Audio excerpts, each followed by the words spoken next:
Bueno, por supuesto, expectativas en materia económica, como vos decís, tras las elecciones PASO, donde el gobierno no hizo una buena elección. Estamos viendo, por un lado, todo lo que tiene que ver con un rearmado político, tratando de oxigenar el gabinete y que eso pueda impactar en las expectativas económicas.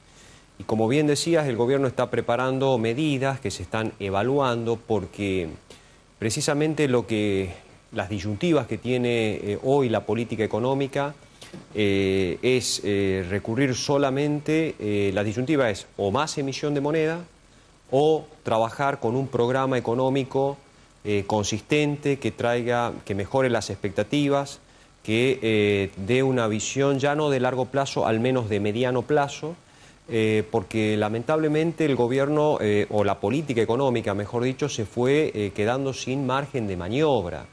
Entonces, tenemos una Argentina o un Producto Bruto Interno que el año pasado cayó un 10%, que este año va a tener un rebote del orden del 7-8%, pero que claro, no ha generado la cantidad de puestos de trabajo, con una inflación a una velocidad crucero del 50% anual, que eso ha hecho que el poder adquisitivo disminuya y por supuesto genera el impuesto inflacionario con el cual el gobierno se financia.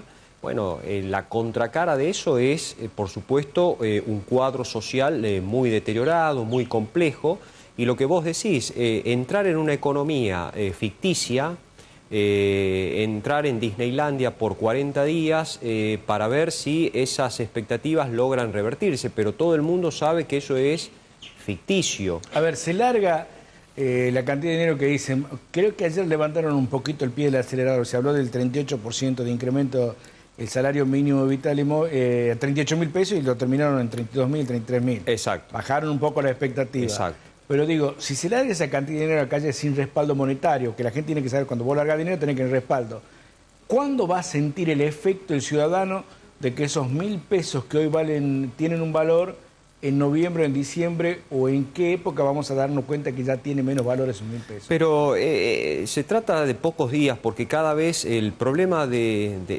inflacionario precisamente y el problema de la emisión de moneda, Ángel, es que eso tarda cada vez menos tiempo. ¿Por qué? Porque inmediatamente cuando el gobierno emita esta cantidad de dinero, que va a pasar por lo menos 30 días para que llegue al bolsillo de las personas, porque se está hablando de un IFE para los sectores informales, se está tratando de ver cómo se recompone el salario. Acá lo que se está tratando es de enfocar el problema nuevamente desde la demanda, llamémosle así, hablando técnicamente. Pero no se está mirando el lado de la oferta, todo el aparato productivo, todo lo que tiene que ver con incentivar la producción, que es lo que genera empleo, puestos de trabajo, con un programa económico que estabilice la economía para que la inflación no siga carcomiendo el poder de compra. Es decir, independientemente de que sea más temprano o más tarde el efecto monetario, acá lo importante, Ángel, es dos cuestiones: la estabilidad de los precios, que el gobierno trate de estabilizar los precios que no sigan subiendo, y trabajar por el lado de todo lo que tiene que ver con la producción, con el lado de la oferta.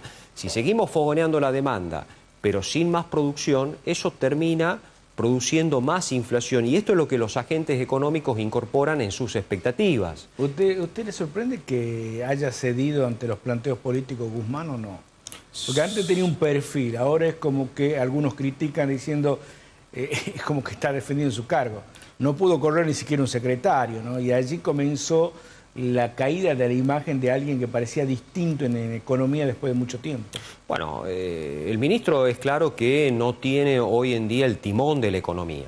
Es claramente que la política le ha marcado la cancha en materia económica y que no, el déficit que había acumulado, un déficit del orden del 0,7%, realmente un equilibrio fiscal dado que se han retrasado el pago a jubilados, dado que no hubo los incrementos pertinentes en el sector público, y el hecho de que también se focalizó en todo lo que tiene que ver con ingresos extraordinarios por las retenciones, por este impuesto a los patrimonios que le dio oxígeno fiscal al gobierno. Pero ahora el ministro va a profundizar el déficit y claramente tiene como te digo, le marcan la cancha desde lo político. Entonces, claro, le dijeron, vos tenés el 2,1, tenemos margen para el 4,5. Claro, es decir, tenés margen todavía para profundizar el déficit, teniendo en cuenta que el problema es que el año pasado vos les dijiste a los bonistas que ibas a tener una consistencia macroeconómica. Y los bonistas están viendo, y el Fondo Monetario está viendo, más allá de lo discursivo, lo que están viendo es cómo crece una economía. Y si una economía, lo hemos charlado muchas veces, no está enfocada en la creación de riqueza, en la creación de prosperidad, en mejorar su competitividad, vamos a estar girando lo mismo. Es decir, esto es más de lo mismo, es una política económica que no le está dando soluciones ni al sector productivo, ni tampoco a la demanda, porque si mañana repartimos en helicóptero, empezamos a tirar pesos en helicóptero, pasa un helicóptero, viste que a veces tiran volantes, bueno, tiramos pesos, sabemos que el efecto que vos tengas más plata en el bolsillo no implica que vas a poder comprar más, y este es el problema. Entonces, esto es lo que estás viendo. Un día podés decir, bueno, 33% de incremento del salario mínimo vital y móvil, esto es lo que necesitábamos, recomponer los salarios. Pero sabemos que eso tiene muy corta duración. Sabemos que en diciembre o en enero vamos a estar hablando nuevamente de inflaciones del orden del 3% o del 4%, dependiendo de cómo se comporte el dólar, de cómo el gobierno pueda contener al dólar con una escasez de reservas en el Banco Central que es muy preocupante. Entonces, esta dinámica económica donde el gobierno, como te digo, tiene muy poco margen de acción. ¿Por qué? Bueno, porque se subestimó la situación, porque la pandemia hizo que el gobierno no pusiera un plan de estabilización sobre la mesa, para poder ir discutiéndolo, y a medida que va disminuyendo, va mermando la pandemia y sus efectos, decir, bueno, a partir de ahora, ¿cómo reactivar la economía? Bueno, se encuentra en esta situación donde da la impresión de que son manotazos de ahogado, ¿no?